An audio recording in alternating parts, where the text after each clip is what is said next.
The North Shore Center for the Performing Arts in Skokie is celebrating their 30th anniversary, and they want you to pull up for one of the fun performances coming up, including Michael Carbonaro with some magic on July 18th, comedian Maj Jobrani on July 19th, Grammy-nominated trumpeter Chris Botti on July 26th, Ghostbusters in concert October 7th and 8th, and the one and only legend comedian Maria Bamford October 24th. They got free parking and access from the CTA, so go on and get your tickets now at Ticketmaster.com.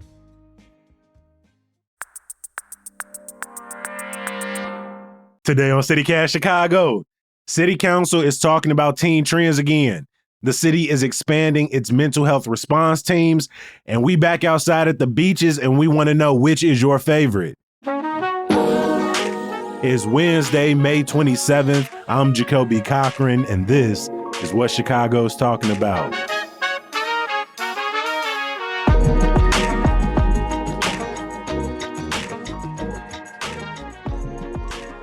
Welcome back to the podcast. We appreciate y'all being here with us. We got two amazing voices in the building, including contributor Yoreni Murillo. Yoreni, welcome back to the podcast. Good to have you. Excited to be here.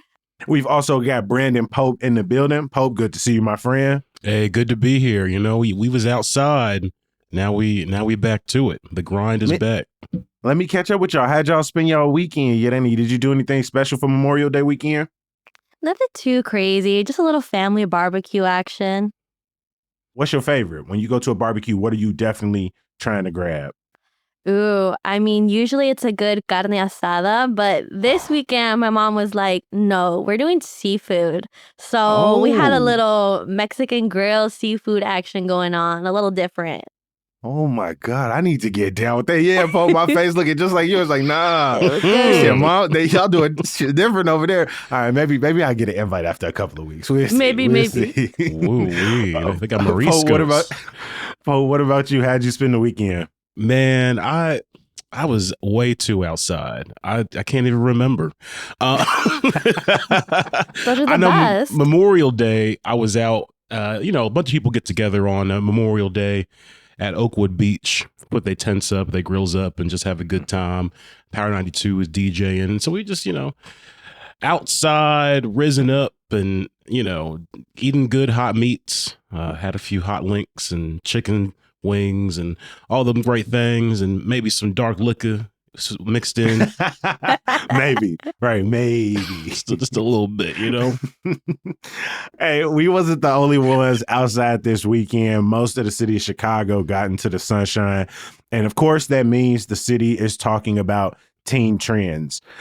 Brandon, what went down over Memorial Day weekend? Catch me up, and what is City Council talking about doing now? Yeah, there were a few teen trends. And I think what's starting to happen too is like, how are you defining a teen trend? Is it just when some kids get together? Like, there was a lot of like things happening that people are calling teen trends that may not be one, but we know this one for sure. On Sunday, it was a gathering near the Brooks homes, like on the west side of the city.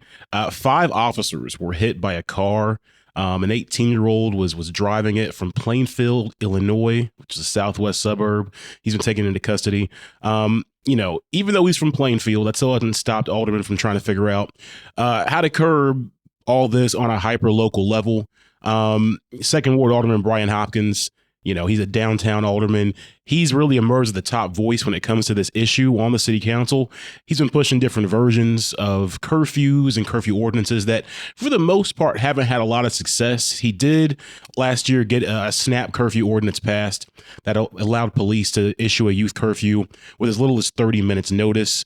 Johnson vetoed it, and so they did a compromise plan that eventually got passed. It basically codified police powers to disperse groups.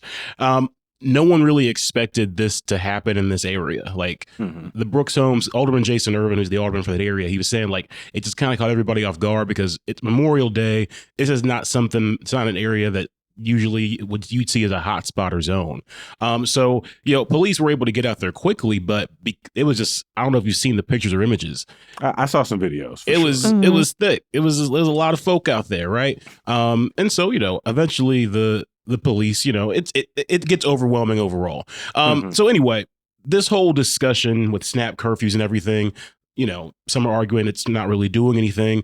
And there's always this undertone of discourse. I'm sure you've heard it, Jacoby, and you probably have too. You're running about like, do we hold parents more accountable here? Even Mayor Johnson has kind of talked about this a little bit. So now Alderman Brian Hopkins, he has emerged with a group of city council leaders to draft an ordinance that would hold parents accountable when the teens are involved in these takeovers. They would use a law that's already on the books. It's section 816-125 of the municipal code.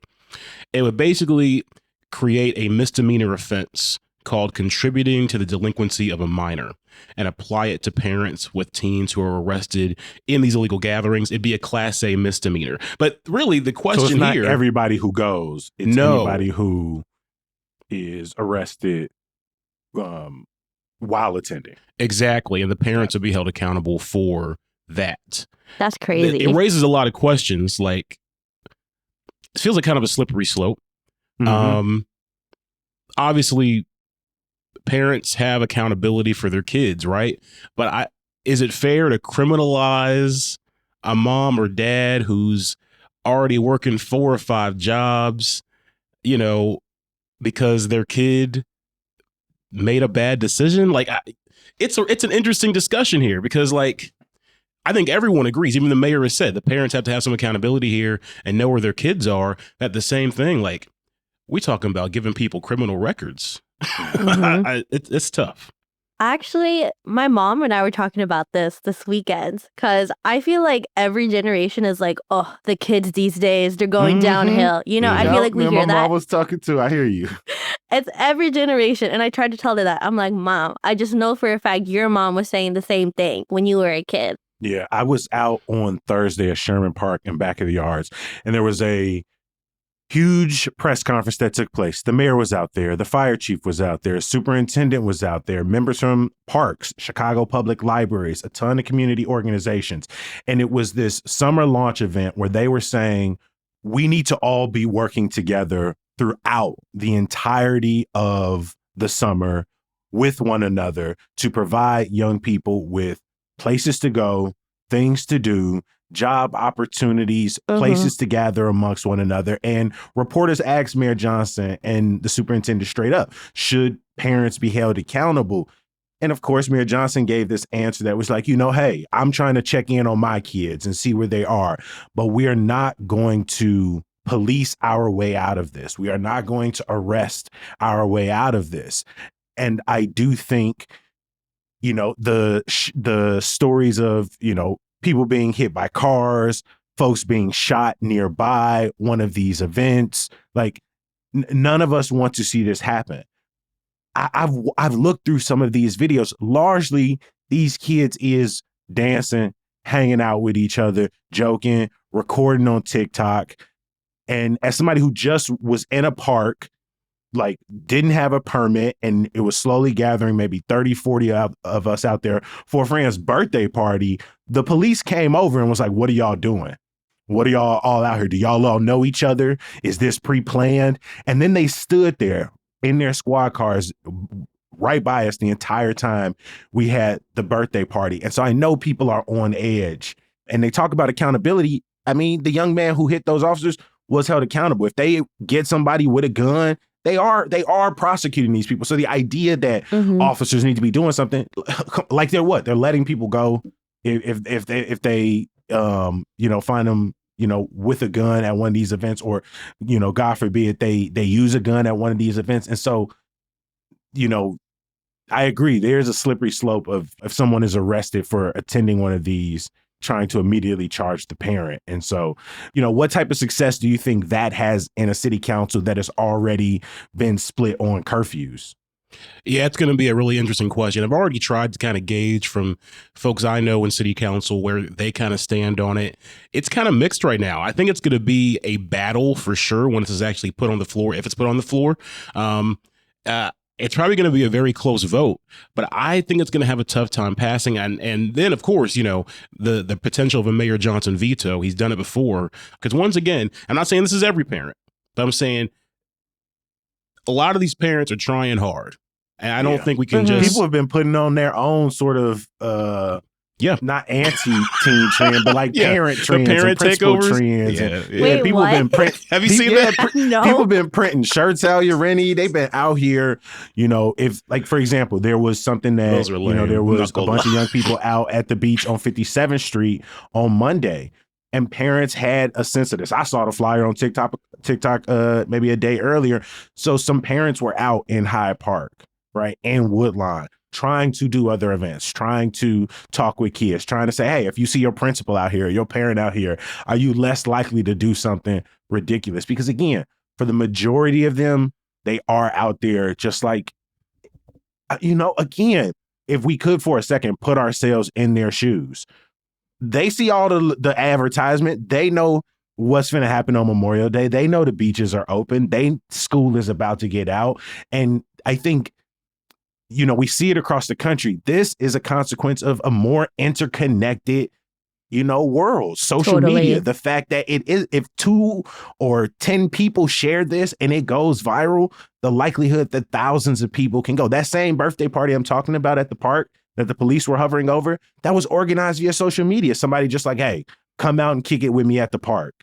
And so police were out at beaches throughout Memorial Day weekend. I want to ask for y'all, we had the same conversation around public transit. Is that impacting your experience at the park or the beach? If you're out there and you just see a bunch of cops on bikes or horses or just on foot walking around? That's a great question. I think that, I'll just speak just as a Black man. I always have a sense of, what's the word? Unease when it comes to police. That is not to say that, that's not putting any aspersions on our hardworking police officers, but, I have experienced, mistreatment by police and, just being Black in America, I see the police. It doesn't give me a feeling of safety necessarily, right? That being said, most of the time when I'm at these events, the cops are to themselves. They really not in the way. So, like Monday was a great example.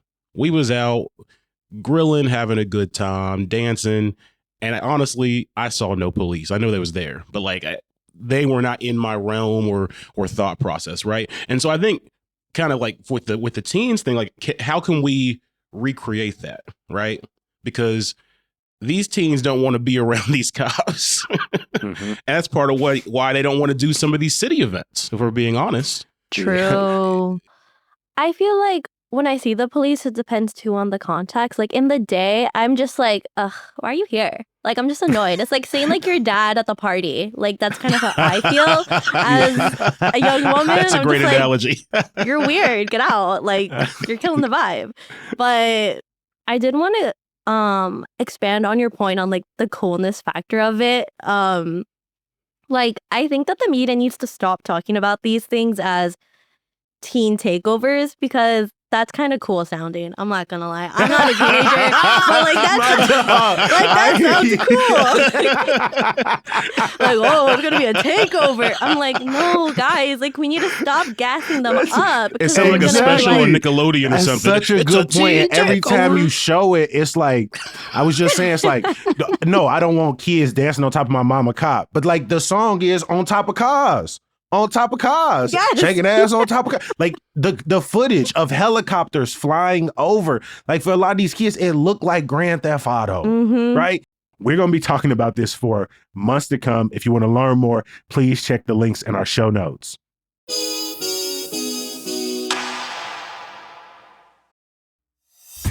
What's up, Chicago? We got something big coming up that you do not want to miss out on. We are doing a live taping of the podcast. Yes, a live taping for the first time in 4 years. And we're doing it at the brand new Switchyard Chicago in Logan. And if you haven't heard yet, Switchyards is like a co-working space, what they call a neighborhood work club. Place to kick it, get stuff done, connect with your neighbors. And here's the deal. Members of CityCast Chicago get first dibs to attend our live show, and they get a chance to check out the space before it even opens. It's all going down next Thursday, June 4th. Plus, one lucky neighbor will walk away with a free membership to Switch Yards. So, to guarantee your spot right now, become a CityCast Chicago neighbor for $10 a month, and you'll get access to this exclusive event and many more. Join now at membership.citycast.fm/Chicago. And if you're already a neighbor, check your email. We've sent you an RSVP link. We're going to see you on June 4th.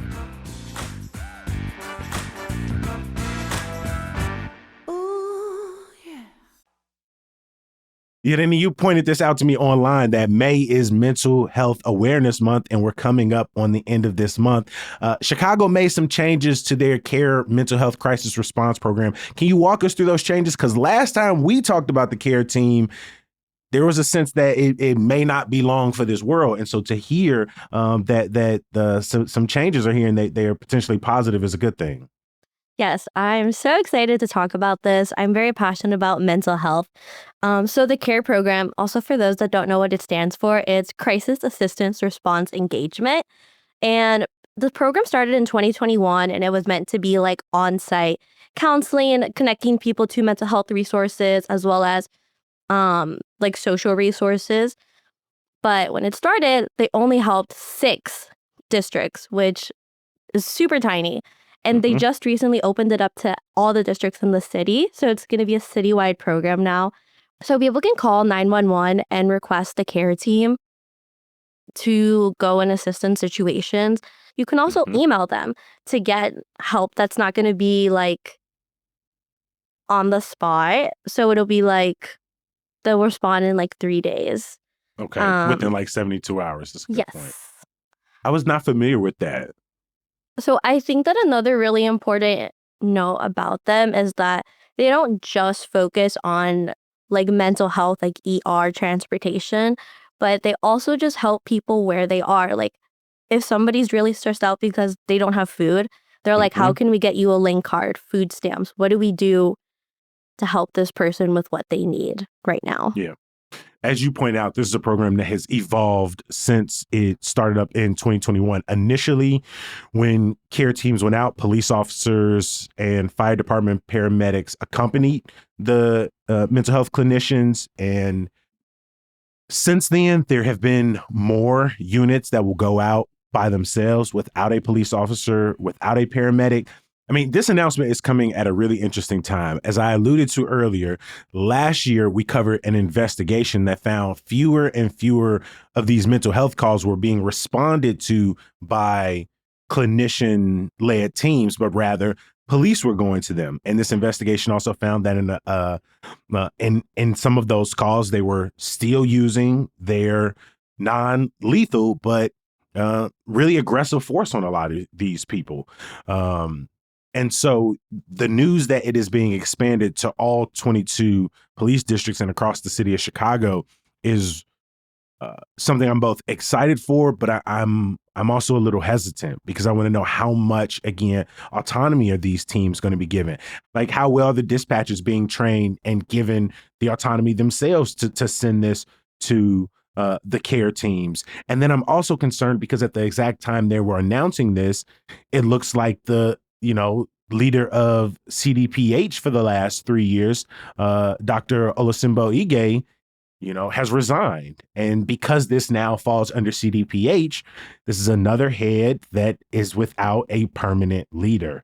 And, we've covered that across departments and sister agencies. And so I wonder, is this expansion going to be handled with the care and the resources? This was a program that got a lot of its money through COVID relief funding, which has since dried up. So it is good news. But Yenny, do you have any concerns that this will be little more than a headline, but won't be able to deliver on its promises? I am worried. I think that it's such a complicated issue. Again, super similar to what we were just talking about. I understand why these police officers are going first to the scene. I mean, their job is first responders. Like they hear a call, they're like, we got to go to check it out. And at the same time, it's like, how do we fit in this really great program and really great idea with what we already have? I think that's the issue. I think the program itself is very well thought out. It has most of the resources it needs. I think the problem now is how do we fit it into what we have? And that's where I also don't really know where we go from. Yeah. And I think some people are concerned. CARE doesn't have sirens. They can't arrive to the scenes as fast. They, if need be, can't hospitalize a person against their will. And so I think, dispatchers, the OEMC, people are wonder what happens if something goes wrong. But like to your point, I think that's such a great point. And the way you phrased it is like, we have to work this into our system. We have to trust this as a part of our broader response teams. And we can't, at the end of the day, when all things feel chaotic or confusing, fall back on police. And both of these stories, I think we're all saying that police alone aren't going to convince, thousands of teens not to go kick it at the beach. Police alone cannot respond to the variety of calls necessary and that are happening every day in Chicago. And so we got to trust these investments. Absolutely. 100%. And we have to, I like the point you're making. We got to make this normal. It's got to be normalized into the system, just as normalized as we have police response. We need to be able to have a way more just kind of comprehensive mental health response for people, because the heart of so many of our issues come down to a mental health crisis across the board, not just here in Chicago. That's a countrywide thing. And people are probably deeper in mental health crises now than probably at any point in human history because of all the things we've had to endure, from pandemics to all the trauma we're seeing to a tough economy. It's very important that we have, real urgency around protecting our mental. And I think that one of the most important parts of this is that it's an in-person evaluation, because very often when people have mental crises, they don't realize that they're having a crisis. And it takes the people around them to recognize that this is something that's happening and we need somebody to see you right now. I actually had a recent interaction with them, with a family member. I had to call CARE and they were so wonderful. Like their van was so awesome. Like they had food, snacks, they had clothing for people that needed it, even like underwear, like first aid. Like they really have a lot of great stuff that people need to know about. Can I ask you, from the time you had to call or reach out, did it feel like an easy process in terms of, don't share more details than you feel comfortable? Yeah, of course. Honestly, it was pretty straightforward. Thankfully, like I called 911 and they were like, okay, what's the emergency? I described what was going on. And something that's also really important that people need to know is that CARE can only come into the scene if it's a non-violent situation and the person is not a threat to themselves or other people. So that's one of the first things they assess in the call. And then it's like, okay, got it. You guys are valid for this. We'll send them over right now. And at first, though, what I could see the confusion that was happening. CPD came first. And I think we were all a little like, wait, why are you here? Like, we don't need police force right now. And they were like, oh, wait, our bad. Oh, there's CARE. And then CARE comes in their own van apart from the patroller. Like, as you mentioned, they don't have lights or anything. So they do take a little bit longer. But it seems that police come on the scene first to just double assess that there's not going to be anything violent and hazardous to the clinicians or the people around them. And then the CARE team comes and they do their evaluation and they actually were able to tell the cops, you guys are not needed here. You can go. And that was it. And the team was generally so kind and wonderful. And I spoke to one of the people about like, well, what do you guys do? And they were telling me that they're actually trying to create a relationship with a couple of the homeless people in the area so that they feel comfortable and safe to be able to provide resources for them. Seriously, thank you so much for sharing that context and those details. We really appreciate it. Yeah.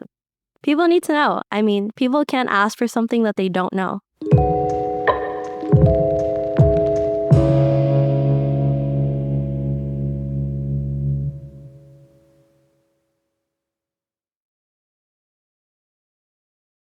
All right. So I went out for a very long bike ride on Monday morning from Museum Campus all the way down to South Shore. And one of the things I loved about that bike ride was just all of the ways people use Chicago's lakefront and their beaches. I was out there probably like 8:45 through like 10 a.m. or something. And so people were setting up, putting up their grills, their tables, like where they was going to set up shop. And so I want to know when y'all thinking about a beach day, where y'all setting up? Are y'all on the sand with a towel? Are y'all on the concrete kicking it? Are y'all in the grass with the grill?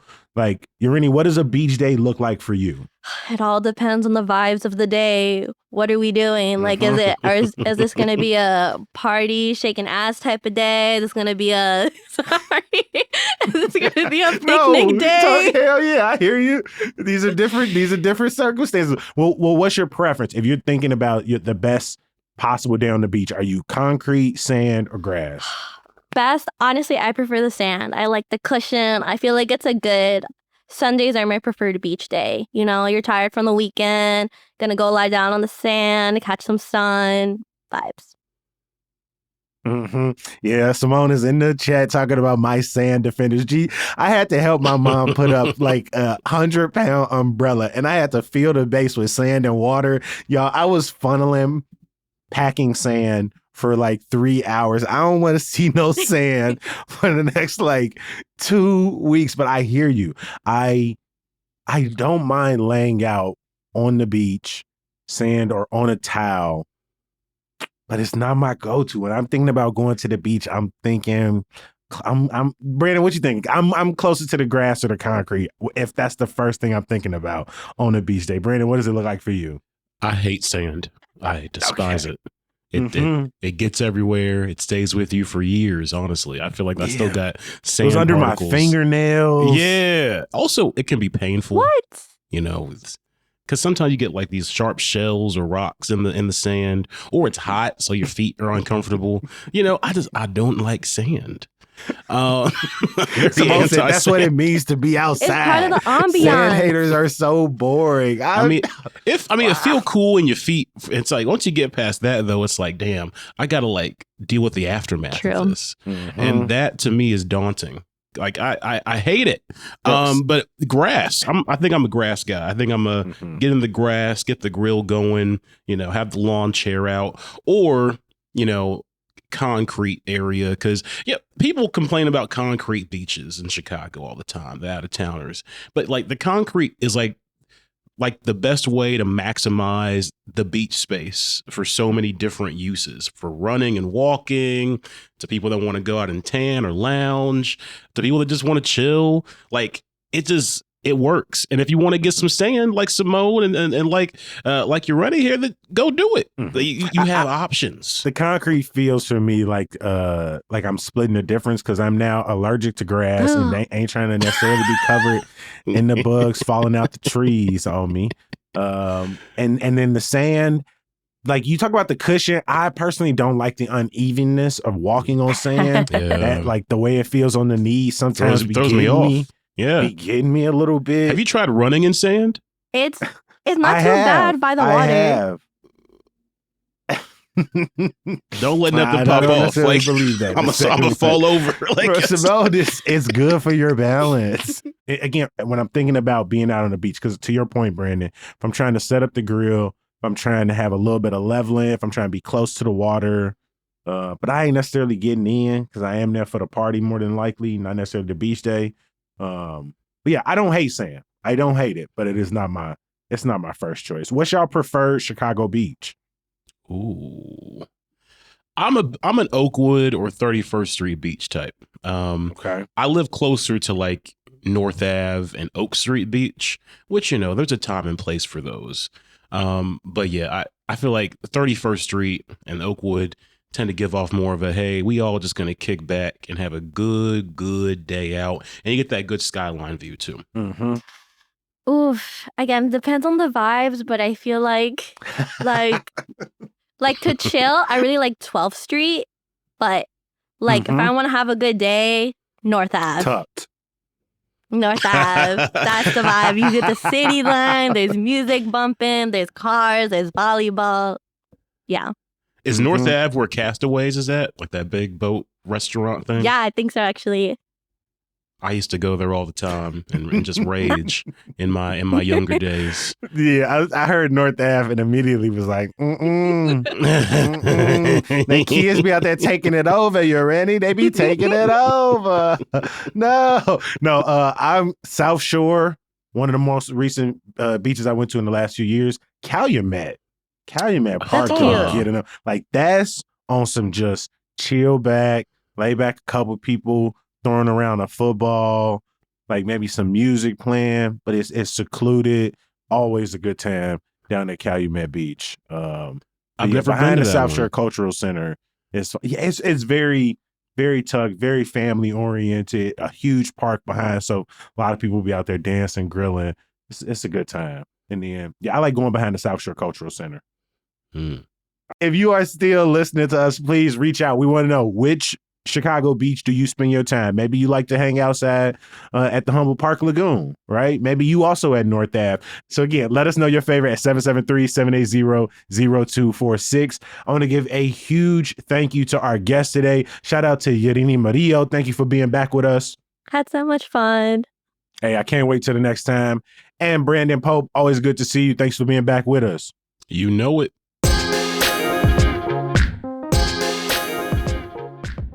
Every episode ends the exact same way, and that is with some good news. Mayfest is back this weekend. It's going down in Lincoln Square. 3 packed days, food, music. I'm going to drop links in the show notes for you. We're going to be back bright and early tomorrow. Please, please, please, please, please come back. Please join us. Please. All right. I'll talk to you then. Peace. Today. Oh,